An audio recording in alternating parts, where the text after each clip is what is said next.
घमंडी इंसान पर कहा गया है, जीत किसके लिए, हार किसके लिए, जिंदगी भर ये तकरार किसके लिए। जो भी आया है वो जाएगा एक दिन, फिर ये इतना घमंड किसके लिए। दोस्तों, आज की हमारी कहानी का शीर्षक है नमस्कार किसे। एक समय की बात है, एक गांव में एक शिल्पकार रहता था। वह शिल्पकार बड़ी सुंदर सुंदर मूर्तियां गढ़ता था। एक बार उसने एक देवी की प्रतिमा ऐसी गढ़ी कि वह जीवंत प्रतीत हो रही थी।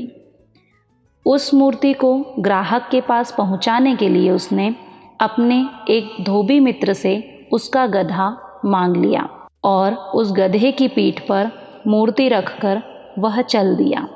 मूर्ति वाकई में इतनी सजीव थी कि रास्ते में जो भी उस मूर्ति को देखता वह रुककर उसे निहारता, श्रद्धा से देवी को प्रणाम करता। पूरे रास्ते में यही होता रहा। यह देखकर उस मूर्ख गधे ने सोचा कि लोग उसे ही हाथ जोड़ रहे हैं।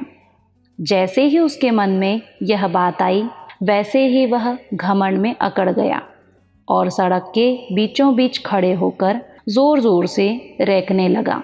मूर्तिकार ने गधे को पुचकार कर चुप कराने की बहुत कोशिश की और समझाया, भाई ये लोग तुझे नमस्कार नहीं कर रहे हैं, यह तो उस देवी को नमस्कार कर रहे हैं जो तेरी पीठ पर सवार है। मगर गधा तो गधा था। अगर सीधी सादी बात और बिना पिटे मान जाए तो उसे गधा कौन कहेगा। वह अभी भी अकड़ रहा था, तब अंत में शिल्पकार ने डंडे से उसकी खूब पिटाई की। मार खाने के बाद गधे का सारा घमंड उतर गया। मार खाकर उसे पता लगा कि मैं गधा हूँ। बस पिटाई खाने के बाद जिधर मूर्तिकार ने कहा उधर ही सहर्ष चल दिया। दोस्तों, आपकी ज़िंदगी में भी कुछ इसी तरह से लोग आपको नमस्ते करते होंगे। इसका मतलब यह है कि लोग आपकी तारीफ़ करते होंगे।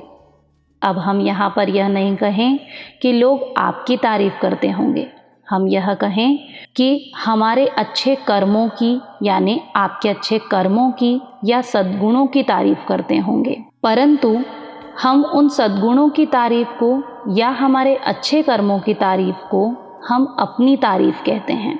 हम कहते हैं हमारी तारीफ़ की। पर दोस्तों, ऐसा नहीं है। हम अपने आप में उन लोगों के नमस्ते को घमंड की तरह उतार लेते हैं और यही मान लेते हैं कि मैं इतना अच्छा हूँ। दोस्तों, लोगों के नमस्ते को या की गई तारीफ़ को सुनकर अपने सद्गुणों को बढ़ाएं। कभी उस नमस्ते को यानी की गई तारीफ़ को अपने अंदर घमंड की तरह ना उतरने दें।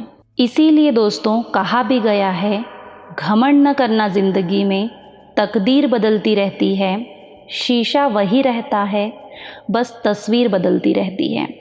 सच्चे लोग कभी प्रशंसा के मोहताज नहीं होते, क्योंकि असली फूलों को कभी इत्र लगाने की ज़रूरत नहीं होती। दोस्तों, ऐसी ही कुछ मोटिवेशनल लाइंस हमारे जीवन को बदल सकती हैं। तो इन्हीं शब्दों के साथ मैं यहीं विराम देती हूँ। हम फिर मिलेंगे किसी नई मोटिवेशनल स्टोरी के साथ जो आपके जीवन को बदलने की ताकत रखती हो। धन्यवाद।